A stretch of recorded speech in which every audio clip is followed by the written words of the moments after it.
कृष्ण को गुरु मानिए। कृष्णम वंदे जगत गुरुम। एक जगह नहीं, 1000 गुरु, 1000 जगह गुरु के विषय में वर्णन भागवत महापुराण में आया, गीता जी में आया,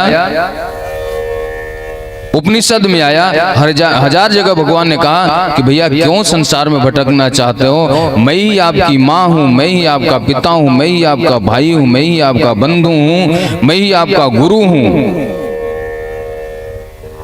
सारे रिश्ते मुझसे जोड़ लो। इसलिए गोपियों ने किसी को गुरु नहीं बनाया। बोले हमारे गुरु तो कन्हैया कृष्ण है। जिससे आपको शिक्षा मिले उसको गुरु के समान मान सकते हो। वो कोई जरूरी नहीं कि कोई अखंडानंद ही हो, तिलक लगाया हो, लाल पीला कपड़ा पहन रखा हो, कोई जरूरी नहीं। वो आपकी पत्नी भी हो सकती है जो गुरु का काम कर जाए। यदि अच्छी बात बताए तो गुरु के समान। कोई जरूरी नहीं कि बड़ा बूढ़ा ही हो, एक छोटा सा 5 वर्ष का बालक भी है, यदि वह उससे हम सीखें तो भी हमारा गुरु बन सकता है। एक वृक्ष से हम शिक्षा ले सकते हैं, दूसरे को छाया देना, दूसरे की सहायता करना।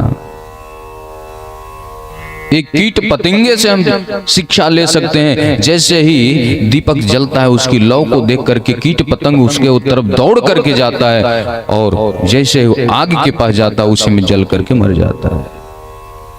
हम लोग भोग विलास आसक्ति के पीछे दौड़े जा रहे हैं कीट पतंगे की तरह, उसी में बच करके चले गए। एक अजगर को, एक मधुमक्खी को देख करके हम शिक्षा ले सकते हैं। अजगर जो होता है कोई कार्य नहीं करता, चल भी नहीं पाता, धीरे धीरे चलता है, लेकिन उसका भोजन उसके पास पहुंचता है। एक मधुमक्खी है, पूरे जीवन रस इकट्ठा करती है। किसी दिन कोई बहेलिया आता है, कोई शिकारी आता है, उस छत्ते के ऊपर एक लाठी मारा, छत्ता भी टूट गया, उसका जो रस रूपी धन है वो भी ले गया, उसमें 1000 अंडे बच्चे हैं वो भी मर गए, पूरा परिवार भी नष्ट हो गया, पूरा धन भी नष्ट हो गया। अंत में वह मधुमक्खी इधर उधर डोलती डोलती वो भी मर जाती। हम लोगों का जीवन भी उसी प्रकार है। सारे जीवन धन इकट्ठा करते हैं, अंत में उसी के पीछे हाय हाय करके मर जाते। पुनरपि जननम पुनरपि मरणम पुनरपि जननी जठरे शयनम। दुर्लभो मानुषो देहो देहिनाम क्षणभंगुरः तत्रापि दुर्लभम मन्ये वैकुंठ प्रियदर्शनम।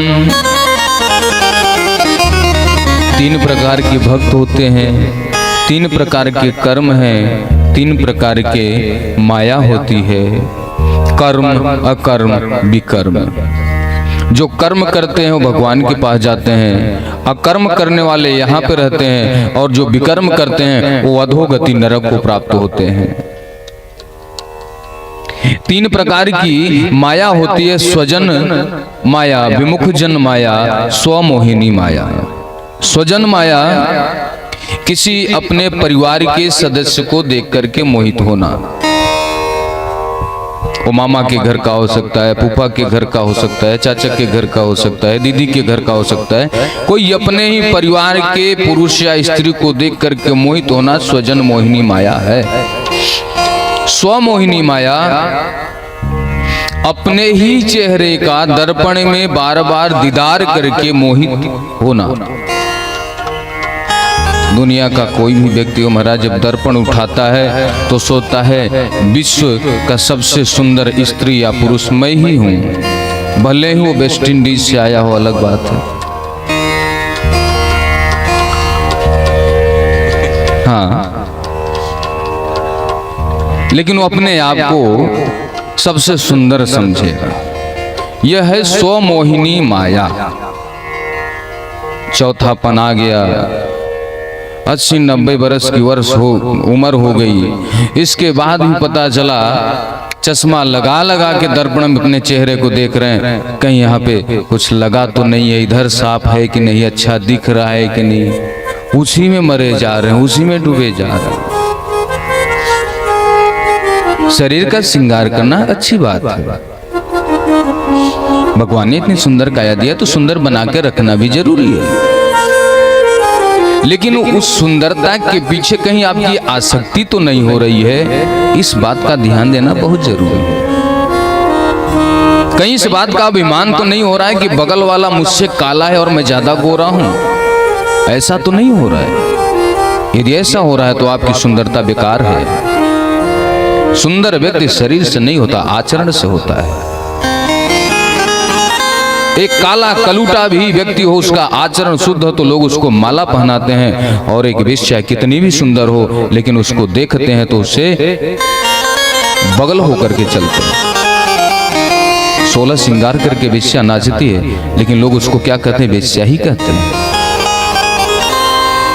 तो व्यक्ति की चमड़ी सुंदर नहीं होती, व्यक्ति का स्वभाव, व्यक्ति का आचरण सुंदर होता है।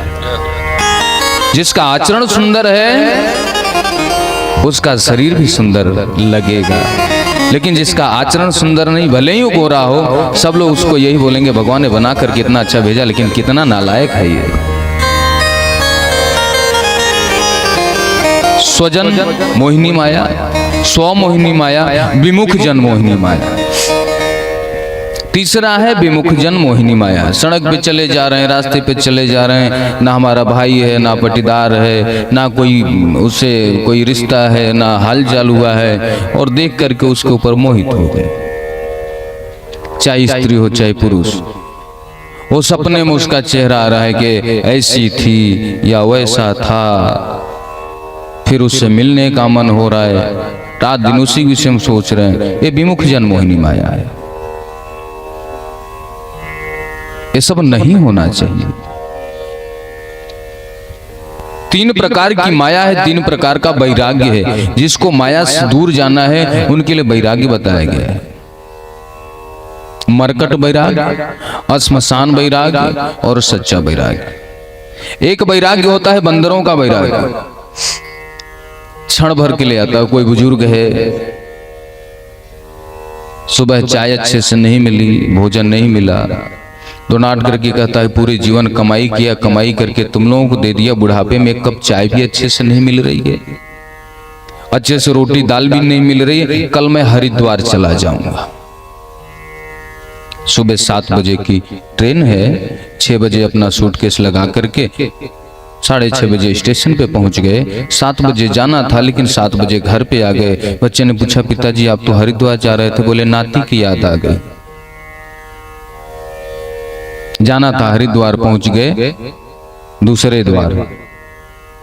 इसको मरकट वैराग्य कहते हैं। एक श्मशान वैराग्य होता है, जब कोई गुजर गया, चला गया, तो बड़े प्रश्नवाचक भाव से लोग पूछते, अरे भैया क्या हो गया, कैसे चले गए?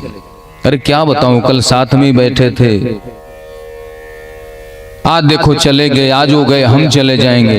वो जब तक श्मशान जाते हैं तब तक बहुत बड़ा वैराग्य उनके ऊपर आता है, और जैसे ही वहां से आए 3 बजे भोर में ही आवाज लगाए, पत्नी जी चाय बन गई क्या? हाँ जी बन गई।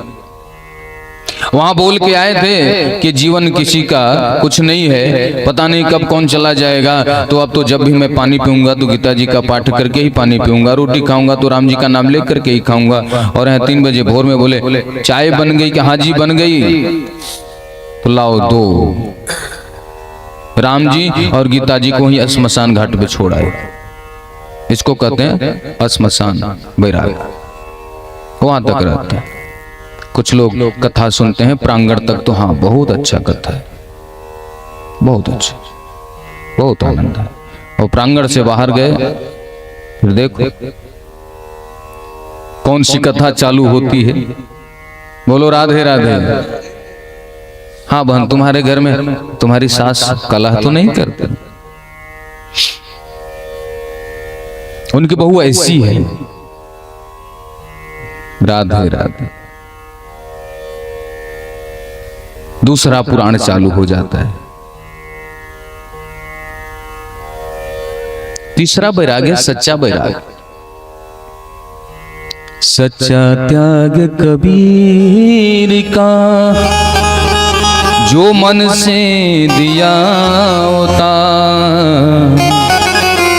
जिनका मन मैला भया वो डूब गए मझधार। जो जल में रहूं तो ऐसे रहूं जैसे कमल का फूल रहे, सब गुण दोष समर्पित हो करतार तुम्हारे हाथों में। कमल का पुष्प होता है, कमल का पौधा होता है, जल से उत्पत्ति होती है, कीचड़ से उत्पत्ति होती है। हम लोगों की उत्पत्ति कीचड़ से हुआ है। माँ का गर्भ क्या है? कीचड़ ही है ना। मलमूत्र की थैली क्या कीचड़ ही तो बोला जाएगा। तो उसी कीचड़ से तो हम भी आए हुए हैं, आप भी आए हुए हैं। ठीक उसी प्रकार जैसे कमल का पुष्प कीचड़ में उसकी उत्पत्ति होती है, लेकिन वह जल में आता है और जल के ऊपर जब आ जाता है तो उसके पत्ते या पुष्प के ऊपर एक बूंद भी जल नहीं टिक पाता। देखना कभी कोई कमल पुष्प पत्ता लेना, फूल लेना और उसके ऊपर थोड़ा सा जल डालना, वो जल नहीं टिकेगा, गिर जाएगा। तो संसार में रहो लेकिन कोशिश करो कि वो कीचड़ न लग जाए, फिर से उस कीचड़ में फिर से न जाना पड़े। इतना ध्यान रखना प्यारे, तभी कल्याण होगा। सुखदेव जी महाराज कहते हैं ये शरीर है, एक दिन सबको जाना है। स्वप्ने यथा शिरच्छेदम पंचतत्वाधात्मान स्वयं यस्मात् पश्यति देहस्य ततः आत्मा यजोमर। घटे भिन्ने यथाकाश आकाशाद् यथा पुरा एवं देहे मृते जो ब्रह्म संपद्यते पुनः। एक शरीर एक घड़ा है, एक ऊपर अवकाश है, आसमान है, दूसरा ये शरीर घड़ा है।